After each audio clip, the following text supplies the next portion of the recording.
Protein, fibres અને આયર્નથી ભરપૂર એવા ચીલા બનાવીશું આજે. તો તેને માટે મેં અડધો કપ જેટલી મગની દાળ પીળી જે આવે છે એને 3 કલાક પલાળી રાખી.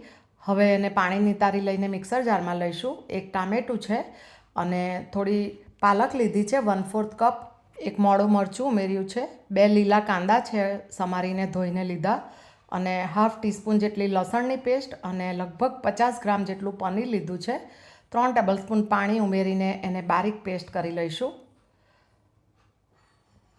હવે એમાં મસાલા કરીશું તો ½ ટીસ્પૂન હળદર, ધાણા જીરું 1 ટીસ્પૂન, 1 ટીસ્પૂન આખું જીરું શેકેલું, સ્વાદ પ્રમાણે મીઠું, ½ ટીસ્પૂન આમચૂર પાવડર અને 1/4 ટીસ્પૂન હિંગ ઉમેરી છે અને સારી રીતે મિક્સ કરીએ. અને ત્યારબાદ થોડી કોથમીર કાપીને ઉમેરીશું. એટલે આપણું ચીલાનું બેટર રેડી થઈ ગયું છે. બીજી બાજુ મેં ગેસ પર લોઢાની તવી ગરમ કરવા મૂકી દીધી છે. થોડી એને ઓઇલથી ગ્રીસ કરી લીધી અને હવે આ પૂડાનું બેટર પાથરીશું. કેટલો સરસ ગ્રીન કલર આવ્યો છે જુઓ, અને એકદમ હેલ્ધી પણ ખરા.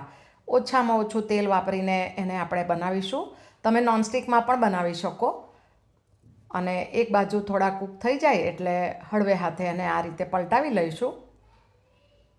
સવારના બ્રેકફાસ્ટમાં તમે લઈ શકો, બાળકોના લંચ બોક્સમાં પણ આપી શકો.